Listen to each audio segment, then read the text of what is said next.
We're back at 8:08, and this morning on Today's Family, a cruel new online trend that has been dubbed trolling. Families and friends in mourning, targeted after a tragedy. NBC's Jeff Rosson's here with the disturbing details on this. Jeff, good morning. Hey, Matt, good morning. You wonder how mean people can be? Here's your answer. These internet trolls stop at nothing to cause pain, even terrorizing grieving families. In fact, when a beautiful 17-year-old girl died recently, the internet trolls got busy harassing the people who loved her.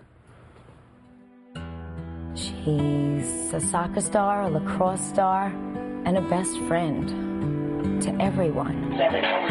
Lexi Pilkington was a fun-loving, all-American girl. My angel. She was a beautiful, beautiful girl. She loved everybody. Everybody loved her. But last week, Lexi's parents found her lifeless. After a year of therapy, Lexi hanged herself inside her own bedroom. There was no suicide note, no explanation at all. When you get killed in a car accident, you have an answer. When you die from disease, you have an answer. We don't have an answer here. Soon, the cruel underbelly of the internet would light up. Within hours of Lexi's death, just as her family hit rock bottom, graphic images and offensive chatter about Lexi popped up online. Who died? Some suicidal slut? Hey guys, how's it hanging? The worms crawl in, the worms crawl out. This is how it is to die. You end up looking like apple pie. And it gets worse. Many messages we can't share. It's called trolling. Internet trolls post outrageous comments on message boards, trolling for reaction. And then they said, no, the soccer team made some cuts, and they left the poor girl hanging. Lexi's friends saw the posts. Now they're banding together to fight internet trolling. They're just sick in the head, and they have no hearts. We're still hurting, and it's not going to go away for a while, and this is just adding to the fire. There have been high-profile cases before. Back in 2006, one of the most vicious cases of trolling. 18-year-old Nikki Katsouris took her father's Porsche out for a joyride. She hit high speeds and crashed into a toll plaza. Police pictures of her mutilated body were leaked and posted all over the internet. Images so graphic we can't even show you. Internet trolls even emailed the photos to her grieving family just to hurt them. Crazy We stuff. got a lot of messages like, you deserve that. Right. You rich, you know what, you deserve that, and she deserved it. No one is off limits. In fact, the more vulnerable you are, the more of a target you become, dead or alive. Trolling is definitely a dark side of the net, and it's becoming more widespread because with the more forums there are available for people to post these things anonymously, the more brazen people are becoming. Just this week, another tragic case. Prosecutors say teenagers in Massachusetts bullied 15-year-old Phoebe Prince so much she killed herself.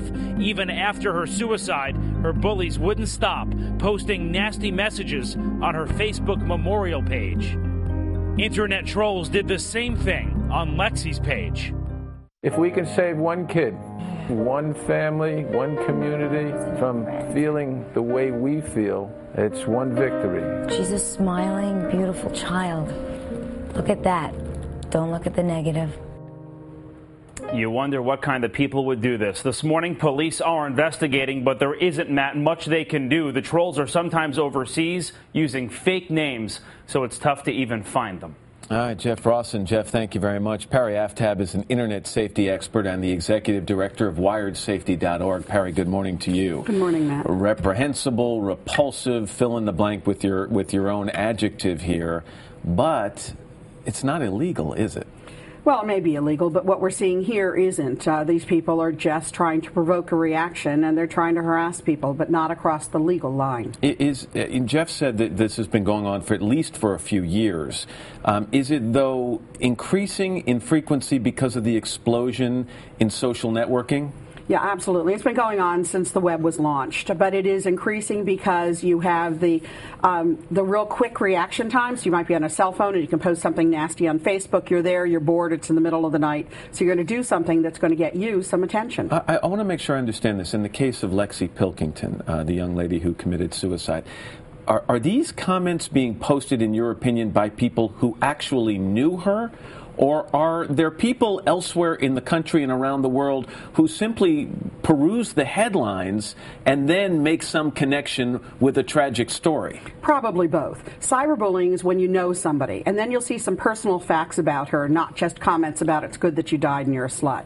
So something that's personal to her. If it's just a horrible comment about good they died, one less person to worry about, you're too rich anyway, that is trolling or mobbing, and we're seeing a lot of situations where people are doing it just because they can. Law enforcement officials around the country are cracking down on cyberbullying. We've seen that just recently. And I guess this would in some ways fit in because the whole purpose here is to inflict some kind of emotional pain on an individual. So can they bend the rules a little bit and include this in that category? Good point. Actually, there's a federal law that came out about 4 years ago that says if you harass somebody anonymously with an intent to annoy, it's now a felony. And although they may be making up the names, as Jeff had indicated, there's an IP address, the cyber trail of breadcrumbs. Facebook collects it anytime you interact with their site. So do all the others. If law enforcement wants it, they're going to be able to find it. You've been working with Facebook, and what exactly are you trying to do? I don't know that you're going to be able to prevent this except by threatening things like you just talked about. Well, you've got to educate people. You need to let parents know that if, God forbid, somebody dies in their family, somebody needs to lock down their Facebook page and turn it into a memorial page. You've got to Google your kids' facts so you always know where they are while they're alive, hopefully always. You need to make sure that you've got a kid around who can monitor these kinds of pages. You need to stay on top of it. Get your kid's password. We always say that. Get it, put it in an envelope. Don't look at it. Sign across it. If you're in control, you can protect your kids, whether they're alive or after their death. It's unbelievable we even have to talk about this. It really is. And so many times, Matt, and it really comes back to Facebook is on this. They're spending a lot of time on the memorial pages. They're monitoring these, and they intend to do what they can, both on the education and enforcement side. Perry Aftab. Perry, thanks very much. I appreciate you, Matt. it. We're back right after this.